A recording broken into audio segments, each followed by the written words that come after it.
Subscribe कीजिए ज्ञान okay channel को और गवर्नमेंट जॉब्स, गवर्नमेंट स्कीम और रिजल्ट से रिलेटेड अपडेट का नोटिफिकेशन पाएँ सबसे पहले और सबसे तेज।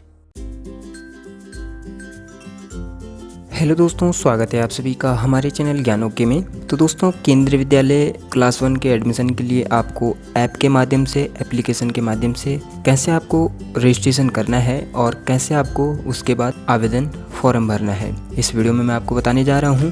ऐप के माध्यम से मैं आपको रजिस्ट्रेशन करके दिखाऊंगा और आप उसके बाद इसी तरह से आप भी एप्लीकेशन के माध्यम से आवेदन कर सकते हैं। तो दोस्तों, सबसे पहले मैंने डिस्क्रिप्शन बॉक्स में ऐप का लिंक दिया हुआ है, उस ऐप को आप डाउनलोड करेंगे। इस ऐप को डाउनलोड करने के बाद, इंस्टॉल करने के बाद आप इसे ओपन कर देंगे। होम पेज पे आपको रजिस्टर्ड का ये ऑप्शन मिलेगा, इस पे आपने क्लिक कर देना है। इंस्ट्रक्शन इस तरह से आते हैं, एग्री करेंगे और यहाँ आप देख सकते हैं इंस्ट्रक्शन की ये आ जाती है। ऊपर लैंग्वेज आप चेंज कर सकते हैं यहाँ से, तो इस तरह से आपके ये चेंज हो जाएंगे। तो आपने ये इंस्ट्रक्शन पढ़ लेने हैं, ठीक है। उसके बाद यहाँ एग्री पे आप क्लिक कर देंगे। एग्री पे क्लिक करने के बाद आपका ये आगे बढ़ने वाला ये ऑप्शन जो है खुल जाएगा। आगे बढ़ने पे क्लिक करेंगे। अब आपको यहाँ अंग्रेजी में ही केवल जानकारी भरनी है, जो भी जानकारी ये पूछेगा। और उसके बाद दूसरा जो यहाँ जो दिशा निर्देश दिया हुआ है, यहाँ जो जानकारी आप सबमिट करेंगे उसे संशोधित नहीं किया जा सकता है। बच्चे का पहला नाम आप डालेंगे, पहला नाम यहाँ डाल देंगे, इस तरह से पहला नाम डालेंगे। सेकंड नेम अगर है, कुछ मध्य नाम है तो वो डालेंगे, वरना आप सरनेम डाल देंगे। सरनेम नहीं है तो छोड़ देंगे। तो हम यहाँ डाल देते हैं। सेकंड नेम डालने के बाद पूछेगा बच्चा दिव्यांग है, हाँ या नहीं।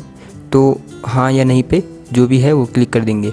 हाँ पे क्लिक करेंगे तो बाद में आपको इसका डॉक्यूमेंट भी जमा कराना होगा। जब एडमिशन के लिए आप जाएंगे तो आप जो भी है वो इसमें डाल देंगे। उसके बाद डेट ऑफ बर्थ आप यहाँ से डालेंगे। तो जो भी डेट ऑफ बर्थ है वो आपने यहाँ डाल देनी है। तो हम डेट ऑफ बर्थ यहाँ इस तरह से सिलेक्ट कर लेंगे, जैसे कि मैं यहाँ सिलेक्ट कर लेता हूँ। तो हमने ये डेट ऑफ बर्थ भी सिलेक्ट कर ली है। उसके बाद यहाँ सेकंड जो ऑप्शन पूछता है, क्या बच्चा केंद्रीय विद्यालय संगठन के कर्मचारी का बच्चा या पौत्र पौत्री है। तो यहाँ ऑप्शन आपको मिलते हैं। नॉट एप्लीकेबल करेंगे तो यानी नहीं, और child of working KVS employee, यानी कि जो बच्चा है वो केवीएस में काम करता है, कोई कर्मचारी उसका बच्चा है। इसी तरह और भी यहाँ ऑप्शन है, तो वो आपने देख लेना है कौन सा ऑप्शन आप पे एप्लीकेबल होता है। तो हम यहाँ नॉट एप्लीकेबल कर रहे हैं क्योंकि नहीं है। ईमेल एड्रेस आपको डालना ज़रूरी है। ईमेल एड्रेस पे क्लिक करेंगे, ईमेल एड्रेस अपना डाल देंगे इस तरह से।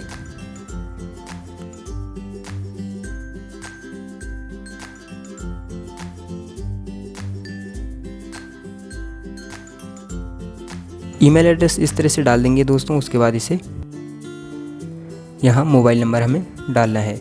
मोबाइल नंबर हम डाल देंगे इस तरह से। ये हमने मोबाइल नंबर भी डाल दिया है। अब हमें कैप्चा कोड यहाँ डालना है। तो कैप्चा कोड आप देख सकते हैं, ये कैप्चा कोड आप इसी तरह डालेंगे जिस तरह यहाँ दिखा रहा है।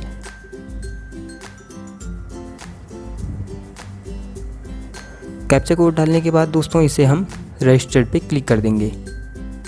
अब हमारा जो मोबाइल नंबर हमने जो इसमें दिया है उस पर एक OTP आएगा, वो OTP हमें यहाँ सबमिट करना है। तो आप देख सकते हैं OTP हमारा आ चुका है।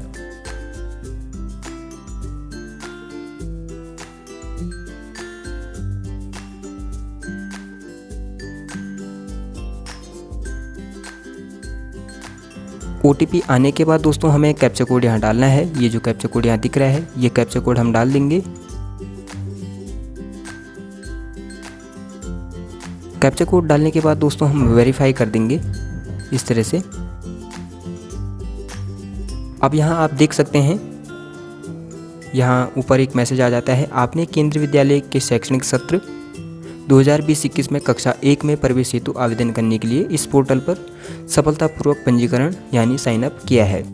बच्चे का नाम आ जाता है, लॉगिन कोड आ जाता है, बच्चे की डेट ऑफ बर्थ, पंजीकृत मोबाइल नंबर, और साथ में आ जाता है किसी के साथ में लॉगिन कोड साझा न करें।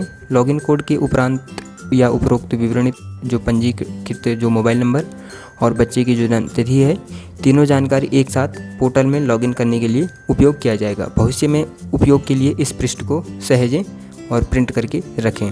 तो आप इसका स्क्रीनशॉट लेके रख दें अपने पास इस तरह से। ये हमने स्क्रीनशॉट इसका ले लिया है पंजीकरण विवरण का। इसमें हमारा लॉगिन कोड है, डेट ऑफ बर्थ है, इसके माध्यम से हमने जो है लॉगिन करना है। अब यहाँ गो टू लॉगिन पे हम क्लिक करेंगे। लॉगिन कोड हमारा आ गया है। यहाँ अब मोबाइल नंबर हम डाल देंगे अपना, जो हमने रजिस्टर्ड मोबाइल नंबर जो किया है।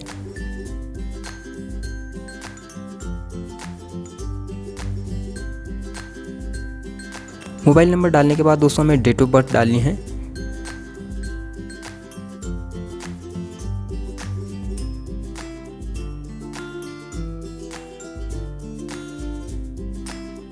डेट ऑफ बर्थ डालने के बाद हम कैप्चा कोड यहाँ डालेंगे इस तरह से।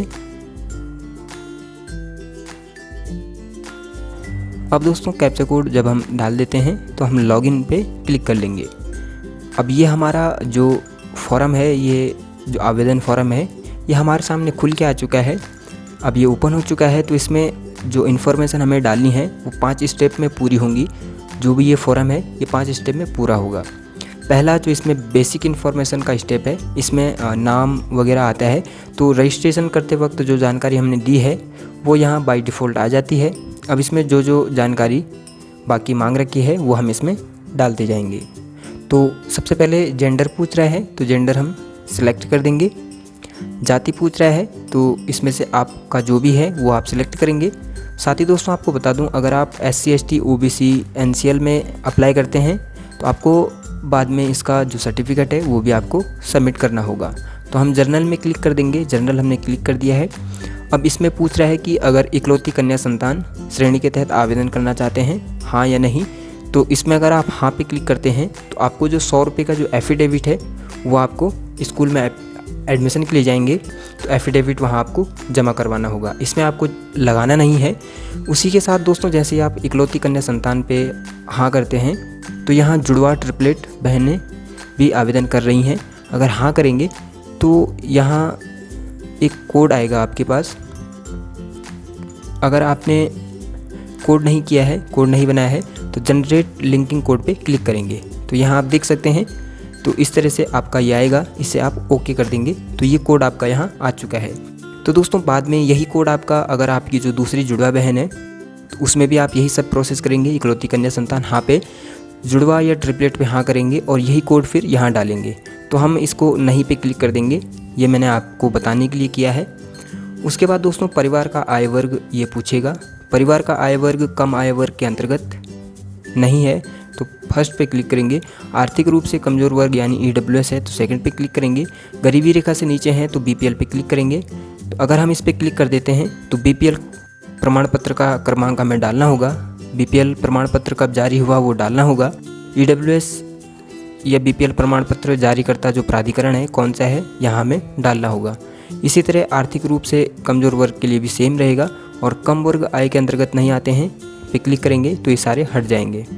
तो दोस्तों ये मैं आप सभी लोगों को बताने के लिए पूरी जानकारी इसमें मैं आपको बता रहा हूँ।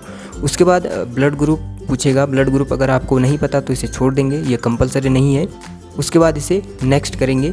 अगर आप सेव करना चाहते हैं यानी कि जब आप दोबारा इसमें लॉगिन करेंगे तो ये बेसिक इन्फॉर्मेशन से ही आपका फॉर्म शुरू होगा। तो हमें पूरा फॉर्म भरना है इसलिए हम नेक्स्ट कर देंगे।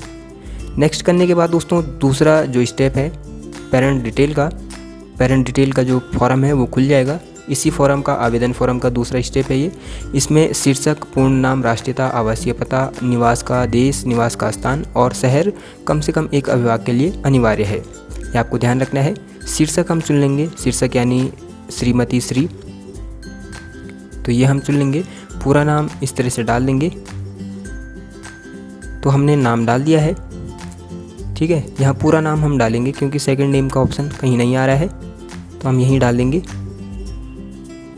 ठीक है, माता का विवरण है इसलिए इसमें माता का नाम। राष्ट्रीयता क्या है, इंडियन है या अगर किसी और देश की है तो वो डालेंगे। उसके बाद रेजिडेंट है या नहीं है, हाँ या ना पे क्लिक करेंगे। तो दोस्तों यहाँ ये नोट जो आ रहा है यहाँ बोल रहा है कि अगर मदर और फादर का एक ही रेजिडेंशियल एड्रेस है तो वो फादर की डिटेल में भी जो है अपने आप वही एड्रेस जो है ऑटोफिल हो जाएगा। तो यहाँ हाँ पे क्लिक कर देंगे क्योंकि मदर और फादर का एक ही एड्रेस होता है। अगर फिर भी आप ऐसा नहीं करना चाहते हैं तो नहीं पे क्लिक करेंगे इस तरह से। तो हम यहाँ हाँ पे ही क्लिक करेंगे। उसके बाद देश चुनेंगे, इंडिया है, इंडियन है। राज्य यहाँ से सिलेक्ट करेंगे कौन से राज्य से हैं आप, तो हम यहाँ उत्तराखंड सेलेक्ट कर लेंगे। शहर यहाँ पूछ रहा है तो शहर हम डाल देते हैं। ये हमने शहर भी इसमें डाल दिया है। घर का पता पूछ रहा है तो घर का पता हम डाल देते हैं इस तरह से। तो दोस्तों हमने ये आवासीय पता भी इसमें डाल दिया है। उसके बाद पिन कोड ये पूछेगा, तो पिन कोड हम इस तरह से डाल देंगे। पिन कोड जब हम डाल देंगे तो टेलीफ़ोन नंबर अगर आपका है तो वो डालेंगे, व्यक्तिगत मोबाइल नंबर है तो वो डालेंगे, और इसी तरह ईमेल एड्रेस अगर आपका है तो वो भी डाल सकते हैं। अगर माता काम करती है यानी गवर्नमेंट जॉब है तो यहाँ डालेंगे कौन सी जॉब है, अगर नहीं करती है तो वो डालेंगे। संस्था का नाम क्या है यानी कौन से गवर्नमेंट उसमें काम करती हैं। उसके बाद फादर का विवरण डालेंगे, फादर का नाम यहाँ इस तरह से डाल देंगे। फादर का नाम डालने के बाद इस तरह से राष्ट्रीयता चुनेंगे, देश और जो बाकी डिटेल है वो यहाँ जो हमने मदर की डिटेल में डाली थी वो आ गई है। क्योंकि यहाँ दोस्तों जैसे कि मैंने आपको बताया, यहाँ पूछ रहा है कि do you want to copy mother's residential address to autofill father's residential address. तो यहाँ हमने हाँ किया है क्योंकि दोनों का सेम एड्रेस है, इसलिए ये पूरा एड्रेस वही आ चुका है। अगर यदि पिता काम करते हैं या करते थे तो कृपया जानकारी भरें। अगर गवर्नमेंट जॉब में हैं या प्राइवेट जॉब जो भी करते हैं वो डिटेल यहाँ भरेंगे। संस्था का नाम यानी कौन सी कंपनी में हैं या कौन से विभाग में हैं, वो भरने के बाद आप इसे नेक्स्ट कर देंगे। अब दोस्तों जो इसका तीसरा स्टेप है स्कूल चॉइस। स्कूल चॉइस में आपको 3 स्कूल यहाँ चूज़ करने को मिलते हैं। सबसे पहले आप राज्य चुनेंगे, किसी भी राज्य में आप चुन सकते हैं, तो हम उत्तराखंड चुनेंगे। उसके बाद विद्यालय का नाम, तो देहरादून में जितने भी विद्यालय हैं या उत्तराखंड में जितने भी विद्यालय हैं सभी की लिस्ट यहाँ आ जाती है। तो हम यहाँ सबसे पहले हमने ये विद्यालय चुन लिया है। सिविल श्रेणी में यह आता है देहरादून, और प्रायोजक इसकी जो Indian institute of petroleum Dehradun है, और अर्बन ये है, मैप भी इसका आप देख सकते हैं। तो यहाँ बता रहा है कि कृपया पिता माता दादा दादी नाना नानी केवल IHL प्रोजेक्ट सेक्टर विद्यालय की सेवा श्रेणी 1 के लिए मान्य के सेवा वर्ग का चयन करें। ध्यान दें कि सेवा श्रेणी की प्राथमिकता पिता माता दादा दादी नानी के लिए अलग अलग हो सकती है। आपको सलाह दी जाती है कि चयनित विद्यालय के लिए उच्चतम सेवा श्रेणी का चयन करें, क्योंकि यह प्रवेश की प्राथमिकता को प्रभावित कर सकता है। इसका मतलब ये होता है कि अगर आपका जैसे कि बच्चा है और आप उसके फादर हैं, आप अगर इंडियन जो पेट्रोलियम जो ये विभाग है यानी कि जो IHL जो है या इसके प्रोजेक्ट सेक्टर जो भी है उसमें अगर आप काम करते हैं तो आपको वही चुनना चाहिए, क्योंकि जो बड़ा अफसर होगा या जो बड़े पद पे होगा तो उसको वरीयता दी जाएगी। जैसे कि यहाँ लिखा हुआ है कि जो उच्चतम सेवा श्रेणी का चयन करें, क्योंकि यह प्रवेश की प्राथमिकता को प्रभावित कर सकता है। तो यहाँ अगर आप सेवा श्रेणी चुनने में मदद चाहिए, हाँ पे क्लिक करेंगे तो कुछ ऑप्शन शायद खुल के आ जाएंगे। तो ये अभी काम नहीं कर रहा है। तो सेवा श्रेणी यहाँ पूछ रहा है जैसे पूर्व सैनिक के बच्चों सहित केंद्र सरकार के स्थानांतरणीय कर्मचारियों के बच्चे, यहाँ आपको सेवा श्रेणी मिल जाती है। इसमें से आपका जो भी सेवा श्रेणी है वो आप चुनेंगे। तो एक सेवा श्रेणी आप यहाँ चुन लेंगे, जो भी आपकी सेवा श्रेणी इनमें से है। अगर नहीं है तो वो आप कर देंगे। और जैसे कि मैंने बताया, अगर आपको मदद चाहिए, जैसे कि वहाँ पूछ रहा था कि आपको सेवा श्रेणी चुनने में मदद चाहिए, तो ऑर्गेनाइजेशन आप यहाँ से सिलेक्ट करेंगे। जैसे कि आप देख सकते हैं एक्स आर्मी, नेवी और एयरफोर्स, इसी तरह एयरपोर्ट अथॉरिटी ऑफ इंडिया, इसी तरह बहुत सारे इसमें ऑप्शन आपको मिल जाते हैं। उत्तराखंड पुलिस अगर आप सिलेक्ट करते हैं, एम्प्लॉय स्टेटस आप सिलेक्ट करते हैं इस तरह से और इसे सबमिट करते हैं, तो यहाँ देख सकते हैं राज्य सरकार के स्थानांतरणीय कर्मचारियों के बच्चे अपने आप ही टिक हो जाता है। तो क्योंकि अगर आपको मदद चाहिए तो हाँ पे क्लिक करेंगे और उसके बाद जो भी वो इन्फॉर्मेशन मांगे आपको वो डालनी है। और अगर आपको सेवा श्रेणी पहले से मालूम है तो आप सीधे उसी पे क्लिक कर लेंगे। अब यहाँ अभिभावक में पिता माता दादा दादी नाना नानी केवल IHL प्रोजेक्ट सेक्टर विद्यालय की सेवा श्रेणी 1 के लिए मान्य का चुनाव करें, यहाँ पूछ रहा है। तो इसमें मदर या फादर कौन से आपकी जॉब करते हैं वो चुनेंगे, मदर चुन लेंगे या फादर चुन लेंगे, जो भी काम करते हैं। और माता पिता या दादा दादी का 7 साल में स्थानांतरण हुआ है या नहीं हुआ है, हाँ या नहीं पे क्लिक करेंगे। अगर हाँ करेंगे तो यहाँ देख सकते हैं आप कार्यालय यूनिट का स्थान, कार्यालय ज्वाइनिंग की तिथि और स्थानांतरित कार्यालय उसका स्थान, कार्यालयों के बीच की दूरी कितनी है और स्थानांतरण आदेश संख्या क्या है, ये सारा आपको यहीं पूछ लेगा। और अगर नहीं पे क्लिक करते हैं तो फिर ये छोड़ देगा। हाँ पे क्लिक करते हैं तो ये सारी जानकारी आपको भरनी होगी। तो दोस्तों हम इसे नहीं पे क्लिक कर देंगे। और अगर इसमें ट्रांसफ़र की और डिटेल आप डालना चाहते हैं तो ऐड न्यू ट्रांसफ़र पे भी क्लिक कर सकते हैं। तो हमने इसे नहीं कर देना है क्योंकि मैं आपको केवल बताने के लिए कर रहा हूँ। नेक्स्ट कर देंगे इसे। और अगर आप और स्कूल भी भरना चाहते हैं तो इसमें क्योंकि 3 स्कूलों का विकल्प आप भर सकते हैं, तो 3 स्कूलों का मैं आपको फिर भर के बता देता हूँ। इसी तरह चॉइस 2 पे क्लिक करेंगे, सेकेंड स्कूल भी आप इसी तरह चुन लेंगे। जिस भी स्टेट में आप चुनना चाहते हैं, स्कूल, विद्यालय का नाम यहाँ देख सकते हैं। तो आप इसमें विद्यालय का नाम पहले से भी चुन के रख सकते हैं कि आपको कौन कौन से विद्यालय में अपने बच्चे का जो है एडमिशन करवाना है। तो हमने ये चुन लिया है। इसी तरह इसमें भी हम सारी चीज़ें करेंगे, सेवा श्रेणी चुन लेंगे इस तरह से, और यहाँ भी हम चुन लेंगे। सारी चीज़ें हम इस तरह से चुनेंगे इसी तरह से, और तीनों स्कूल जब हम भर लेंगे तब इसे नेक्स्ट कर लेंगे। और नेक्स्ट करने के बाद यहाँ इस पेज पे आप पहुँच जाएंगे। यहाँ केवल जो डॉक्यूमेंट हैं वही अपलोड होंगे, और डॉक्यूमेंट का साइज़ PDF और JPG फाइल में आपको पहले से ही तैयार रखना है। बच्चे की जो फ़ोटो है वो JPG फाइल में होनी चाहिए, और जो डेट ऑफ बर्थ सर्टिफिकेट है वो PDF में होना चाहिए। तो 256 KB इसका साइज़ होना चाहिए फाइल का अधिकतम। तो हम बच्चे का जो प्रमाण पत्र है उस पर अपलोड करेंगे उसे। तो फाइल चुने, यहाँ एक लिखा हुआ है, फाइल चुने पे क्लिक करेंगे इस तरह से, और इमेज और PDF पूछ रहा है तो PDF डॉक्यूमेंट पे क्लिक कर देंगे। अभी हमारा जो फ़ोन की गैलरी है वहाँ हमें ले जाएगा, वहाँ से हमें ये चुन लेना है इस तरह से। SD कार्ड वगैरह जो भी आपका है उससे सिलेक्ट करेंगे इस तरह से। उसके बाद एक फ़ोल्डर पहले से ही बना के रखेंगे। फ़ोल्डर से हम date of birth certificate PDF upload करेंगे, और यहाँ हम जैसे ही उसको PDF को टिक करेंगे फाइल यहाँ आ जाएगी। अब हम अपलोड पे क्लिक कर देंगे, फाइल अपलोडेड सक्सेसफुली आ जाएगा, ओके कर देंगे। अब पासपोर्ट साइज़ फ़ोटो के लिए फ़ोटो चुने पे क्लिक करेंगे, अलाउ इसे कर देंगे। अब यहाँ देख सकते हैं डायरेक्ट इमेजेस खुल गई हैं। तो हमारी जो फ़ोटो है वो पहले से ही यहाँ आ रखी है। इसका साइज़ आप देख सकते हैं 32 KB लगभग है, और JPG इमेज ये है। तो हम इसे जैसे ही क्लिक करेंगे यहाँ फ़ोटो का नाम आ जाएगा, अपलोड करते ही इमेज अपलोडेड सक्सेसफुली आ जाती है, यहाँ आ जाती है।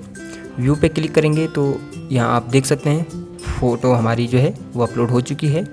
और एक यहाँ नोट आता है, यदि विद्यालय द्वारा प्रवेश की पेशकश की जाती है, यानी कि अगर आपको सीट मिल जाती है तब प्रवेश के समय निम्नलिखित दस्तावेज विद्यालय के समक्ष प्रस्तुत करने होंगे। इसमें से क्या क्या डॉक्यूमेंट हमें देने होंगे? बच्ची का जन्म तिथि का प्रमाण पत्र, पासपोर्ट साइज फ़ोटो, निवास का प्रमाण पत्र, समक्ष प्राधिकारी द्वारा दिए गए सेवानिवृत्त कर्मचारी का सेवा प्रमाण पत्र, ये हमें देना होगा। इसी तरह जो भी विद्यालय हम सेलेक्ट करेंगे उसमें ये सारे डॉक्यूमेंट हमें देने होंगे।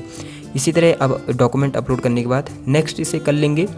एक यहाँ डिक्लेरेशन फॉर्म आ जाता है। तो दोस्तों इसका 5वां जो स्टेप है और अंतिम स्टेप है ये डिक्लेरेशन बाय द पेरेंट ये है, और यहाँ लिखा हुआ है पूरा एक डिक्लेरेशन।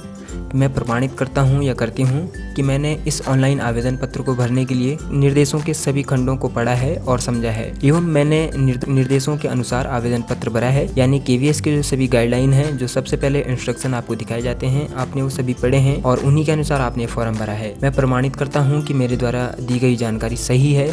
मैं इस शर्त से सहमत हूँ कि उपरोक्त तथ्य यदि गलत पाए जाते हैं तो मेरा बच्चा या बच्ची केंद्रीय विद्यालय में प्रवेश हेतु अयोग्य होगा या होगी। मैं मानता हूँ या मानती हूँ कि यदि एक ही बच्चे के लिए एक से अधिक आवेदन उसी स्कूल के लिए जमा किए गए हैं तो बच्चे के सभी आवेदन पत्र उस स्कूल के लिए अमान्य कर दिए जाएंगे। मैं किसी भी केंद्रीय विद्यालय द्वारा चयनित होने पर प्रवेश के दौरान अपलोड डॉक्यूमेंट सेक्शन में सूचीबद्ध सभी दस्तावेजों के मूल प्रति प्रस्तुत करूंगा या करूंगी। उसके बाद डिक्लेरेशन बॉक्स पे टिक करना है, और यहाँ एक डिक्लेरेशन यहाँ है, मैंने उपरोक्त नियमों और शर्तों को पढ़ लिया है और मैं इन शर्तों से सहमत हूँ। तो ये जब आप कर देंगे तो इसे आपने पहले तो सेव कर लेना है।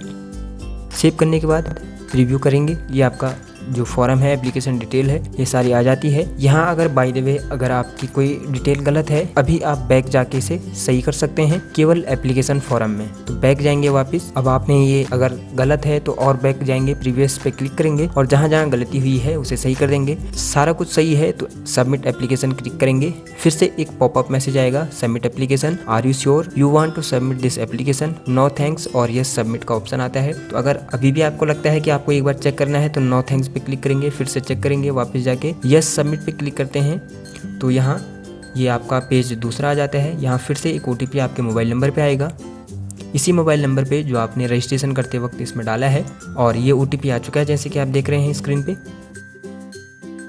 OTP यहाँ दर्ज करेंगे।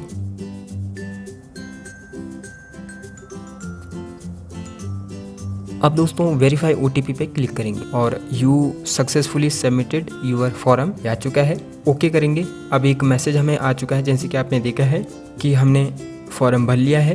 Login code class applied first session, आवेदन की स्थिति, एप्लीकेशन सबमिशन नंबर आ जाता है। प्रस्तुत आवेदन को देखें पे क्लिक करेंगे।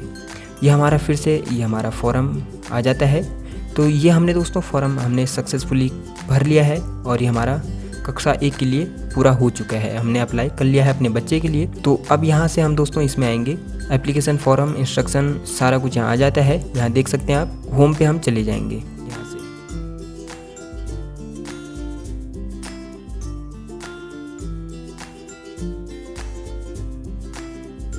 तो दोस्तों इस तरह से आपका आवेदन सबमिट हो चुका है और यहाँ से आप उसके बाद लॉगिन करके यहाँ mobile number, date of birth डाल के अपनी पूरी डिटेल चेक कर सकते हैं। तो हम एक बार चेक करके आपको दिखा देते हैं।